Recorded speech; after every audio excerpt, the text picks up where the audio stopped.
Au regard de ces accords-là, de ces engagements-là, le pays frontalier, membre de la CIRGL, et aussi ont pris des engagements dont le Rwanda et l'Ouganda qu'on utilise souvent pour nous agresser. Quels étaient ces engagements de ces pays-là? Ils ont pris l'engagement, donc tous les pays frontaliers membres de CIRGL, ils ont pris l'engagement de respecter l'intégrité et la souveraineté de notre pays. Vous êtes sans ignorer que le Rwanda entre sur notre territoire à n'importe quel moment. Et où est la faiblesse? Nous n'avons pas une armée, n'est-ce pas, capable à l'empêcher. Pourquoi pas cette armée-là n'a pas été réformée? Ils ont travaillé pour fragiliser notre armée de l'interne. Ils revenaient à nous, pas à la communauté internationale, pas au Rwanda, à nous Congolais, au gouvernement congolais. Le gouvernement passé et le gouvernement actuel de travailler dans le sens, n'est-ce pas, d'améliorer ou bien de réformer l'armée. Ce qui n'a pas été fait. Ils ont pris ça veut dire que, au regard de ça, au regard seulement du fait que les Rwandais et l'Ouganda ont signé l'accord gelé avec moi, qu'ils doivent respecter la souveraineté et l'intégralité de notre pays, je ne vois aucune raison que le gouvernement congolais aille négocier avec Rwanda à Luanda. Donc le processus de Luanda n'a pas raison d'exister. Ils ont pris l'engagement, tous ces pays frontaliers-là, dont le Rwanda et l'Ouganda, de ne pas soutenir, n'est-ce pas, aucun groupe armé évoluant en RDC. Vous êtes sans ignorer encore, quand le M23 a été défait en 2013, ils s'étaient enfouis vers l'Ouganda et le Rwanda. Et quand ils reviennent pour encore agresser notre pays en prenant Bunagana, ils sont venus de l'Ouganda. Alors que dans cet engagement, ils s'étaient convenus que lorsqu'il y a des rebelles ou des criminels qui s'enfuient dans leur pays, ils les arrêtent et ils renvoient au Congo pour qu'ils soient jugés.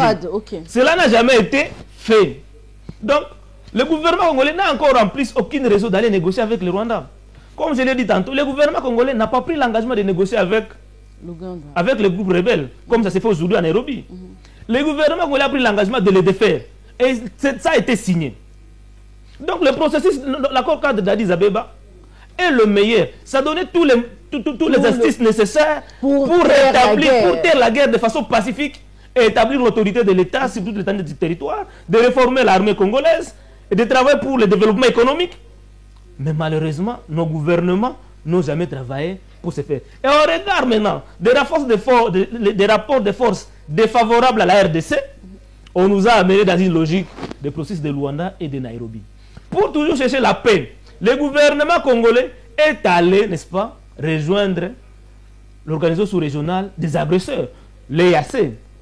L'EAC, c'est un regroupement des agresseurs. Le Rwanda est là-bas, l'Ouganda est là-bas, le Kenya est là-bas, et tant d'autres pays. Et nous sommes allés de façon naïve dans cette organisation-là. Et c'est cette organisation-là aujourd'hui qui est en train de nous pousser à négocier avec le Rwanda, à négocier avec l'Ouganda. Or, quand on négocie avec le Rwanda et les groupes armés, quand on négocie avec le Rwanda à Luanda, on oublie un acteur de taille, un acteur majeur, qui est la communauté internationale, qui est acteur majeur de ce conflit. Et dans cet accord d'Addis Abeba, et aussi on pris l'engagement, comme quoi il va accompagner le gouvernement congolais dans la mise en application de l'accord d'Addis Abeba.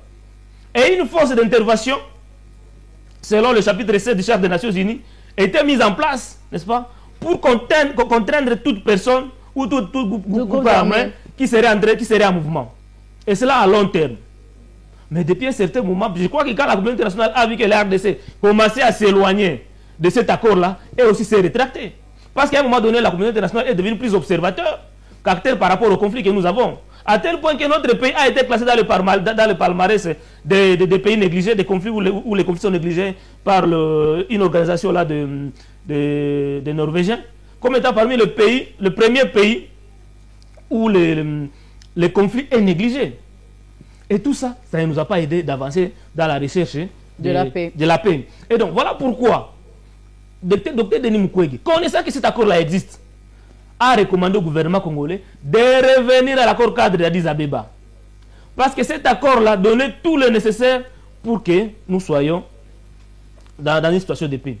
Comme je l'ai dit, cette faiblesse-là des rapports de force défavorables à la RDC, nous sommes dans la logique qui nous amène à négocier avec les agresseurs. L'aggravation de la crise. L'aggravation de la crise. Et donc aujourd'hui, le gouvernement congolais a intérêt de travailler et d'écouter Dr Denis Mukwege, afin que nous puissions revenir, nous puissions travailler dans le sens de renforcer le rapport de force. Et c'est à ça que Dr Denis Mukwege est en train de travailler aujourd'hui. Aujourd'hui, vous voyez les décisions tombées de partout. Je crois que vous et moi, nous avions suivi la plaidoirie aussi musclée de Dr Denis Mukwege qui a mis le député européen face à les responsabilités.